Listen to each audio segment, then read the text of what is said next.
começo, né? Você foi fundamental para sua família começar. Sim, eu brinco mar. que sim, A família, meus pais não sabiam navegar, não eram navegadores, foi uma coisa que surgiu por acaso. Muita gente acha que a família, os pais já eram navegadores, assim como na família, né, no Scheid, que é uma família navegadora muito conhecida, que já tinha, na nossa família não era. O ano que eu nasci, eu passei 8 meses ali crescendo com meus pais, tal. Quando deu 8 meses que eu desmamei, minha avó, que era uma pessoa muito sábia, que na época morava em Nova York, era casado com um americano, com meu avô, decidiu dar de presente para os meus pais uma passagem e estadia numa ilha do Caribe. Olha. Que para os meus pais foi um sonho. Meus pais estavam começando a vida, pouca grana, sabe? 2 filhos, né? Meu irmão mais velho já fazia parte da família. E meus pais olharam e falaram, cara, que oportunidade. Então, pega aí os dois. Eu brinco, né, para meus pais, eu estou traumatizado até hoje com isso, de eles terem nos abandonados. Mas eles foram para lá, chegaram em São Tomás e eles contam essa história até hoje com um brilhar nos olhos. Que eles embarcaram, como qualquer turista, alugaram um fusquinha, deram uma volta na ilha. No segundo dia estavam lá, né, foram até a praia. No terceiro dia eles estavam na frente do porto, na orla, e passa um veleiro, né, com uma placa escrita Day Charter, que é passeio de veleiro. E meu pai cutucou minha mãe e falou assim, então a gente dá uma voltinha em um veleiro. A minha mãe é carioca, né, originalmente, e falou, caramba, eu sempre tive um sonho de andar de veleiro, ficava ali na Pedra do Arpoador, vendo os veleiros indo e vindo, quero muito andar de veleiro. E aí eles foram lá perguntar como é que funcionava o negócio, falaram, não, volta o dia seguinte que a gente leva vocês. No dia seguinte eles embarcaram pela primeira vez num barco. Até contam que no começo era meio sem graça, porque o barco saiu a motor, até chegar no meio da Baía, que daí levantaram as velas e desligaram o motor. E eu brinco que ali, naquele momento, a nossa vida mudou de todos nós para sempre. Porque eles se apaixonaram pelo mar e no último dia na ilha, meu pai virou para minha mãe e falou assim, um dia nós vamos voltar aqui navegando com o nosso próprio barco. Olha. E dali em diante eles mudaram, né, de vida, voltaram para Florianópolis, tiraram nós que vivíamos dentro de um prédio no centro de Florianópolis, fomos morar numa vila de pescadores na época, chamada Santo Antônio de Lisboa, e ali que a gente passou. Que lindo, até hoje se mantém muito como era originalmente. E foi ali que a gente foi criado com os pescadores, aprendendo sobre o mar. E aí, quando eles me viram ali nos primeiros passos, dando meus primeiros passos, engatinhando e tal, em cima de mapas que eles estavam sonhando, falaram, quando o Dave fizer 10 anos, a gente vai sair para dar uma volta ao mundo. E aí fizeram esse plano de 10 anos, aprenderam a navegar, nos educaram, como eu brinco, fizeram uma lavagem cerebral enorme nos filhos. Porque, gente, não é uma coisa tranquila, assim, simplesmente, pega as crianças, vão entrar no barco, deixa a casa para trás e... Não é isso, né? E numa época que ninguém fazia isso. Claro, né? Hoje a gente está falando de dia, década de 80. Quando começou o planejamento, 74, 75. Olha isso. Naquela época não tinha referências, né? Nada. Você não existia internet, não existia essa coisa de sabático, vou tirar um ano para mim, isso não existia. Tanto é que quando meu pai e minha mãe começaram a avisar os amigos, a gente já estava para sair, faltava um ano, nós vamos fazer uma viagem, então, vai morar fora por um tempo, Eles tinham medo de dizer, né, contar para as pessoas que eles estavam entrando no barco. Colocar os filhos de vocês numa A reação mais dessa. normal foi essa. Vocês são loucos e irresponsáveis. Até porque por 10 anos eles não contaram para muitas pessoas o que eles estavam fazendo. Era um plano muito nosso, dentro da família. E no último ano que eles foram falando para as pessoas. Então as pessoas, na verdade, não sabiam tanto, né, que já tinham sonhado, pesquisado muito. Né? Foram 10 anos de pesquisa.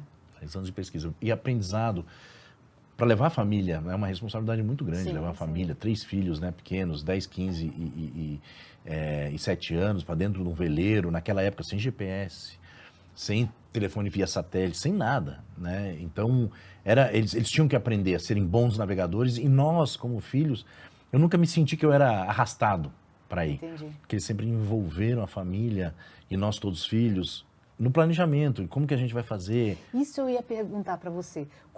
Quem foi que fez aquela rota? Quem foi que fez aquele planejamento do caminho que vocês fariam pelo mundo? Isso foi o sonho sempre nasceu da minha mãe e do meu pai. É uma coisa muito interessante, porque na época, inclusive, né, o mundo era outro, era um mundo muito machista, e dizia assim, Vilfredo, né, você está fazendo esse sonho seu. E era sempre o sonho dos dois. Tanto é que alguns das pessoas, para tentar tirar essa ideia da cabeça, quando meu pai contava, falava, Heloísa, tira essa ideia da cabeça do Vilfredo. Ela, mas como assim? A ideia é nossa? Sempre foi nossa. Eu sou o que bota mais lenha nisso para acontecer. Né? Então sempre foi uma coisa dos dois, né, de fazer a rota. Obviamente que eles perguntavam para nós, eu com 10 anos tinha pouca, né, interferência ali. Mas eu me sentia parte, porque eles falavam assim, o que vocês acham? Vamos fazer assim, vamos por aqui. E eles pesquisavam muito, eles tinham essa coisa de entender como que outras famílias já tinham feito fora do Brasil. Nunca nenhuma família brasileira tinha dado uma volta ao mundo no veleiro. Mas fora sim, então eles pegavam aquelas famílias francesas, inglesas, americanas, que já tinham feito aquilo. Como que os filhos estudavam, como é que faz com o hospital, nos lugares, né? Como é que se cuida. Me conta, como é que vocês estudavam? Por correspondência. Por correspondência? Por carta. E a gente começou com uma escola aqui no Brasil, só que na época tinha muita greve de correio. Então, eles mandavam todo mês a matéria, e a matéria não chegava. Que loucura. Tinha greve, aí a matéria, quando a gente já tinha partido do porto, né, a matéria... Então, mas como é que vocês se programavam? Olha, tem que mandar para o porto tal, porque nós vamos chegar no tal dia lá. Isso. É isso? Aí, exatamente, era correspondência, né, que a gente...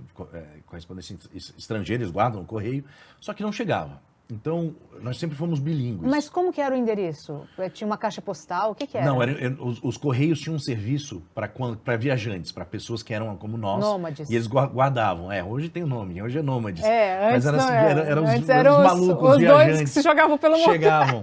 Era correspondência restante que eles diziam. Aí eles guardavam lá e seguravam. Só que o problema não era esse. O problema era que normalmente a gente já tinha ido embora. A postagem, o problema era a postagem. Ou chegava quando a gente já foi do lugar. Já foi. E aí?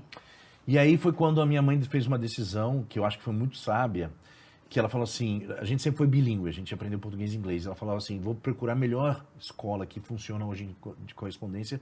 E era uma escola em Baltimore, nos Estados Unidos, chamada Calvert School, que funcionava muito bem porque eles mandavam o ano inteiro. E você só mandava as provas e mandava o trabalho, entendeu? Então você não precisava receber. Eles mandavam já o conteúdo do ano? Todo ano. Eram caixas, e a gente guardava dentro do barco aquelas caixas e tinha envelopes, que eram envelopes que você só abria na hora para fazer o teste, às vezes com autoridades do local e tal. E era um sistema que funcionava muito bem para esquimós, filhos de embaixadores, pessoas que viajavam, né, que eram mandadas para lugares remotos e tal. E aí funcionou muito bem. Aí você sempre buscava uma agência dos Correios para enviar esse material. Aí era como mandar um pacote, e era normalmente documento só escrito, né? Então mandava aquilo. O curioso é que em muitos lugares, quando era uma prova de fim de ano, a gente tinha que achar uma autoridade máxima do local que falasse inglês.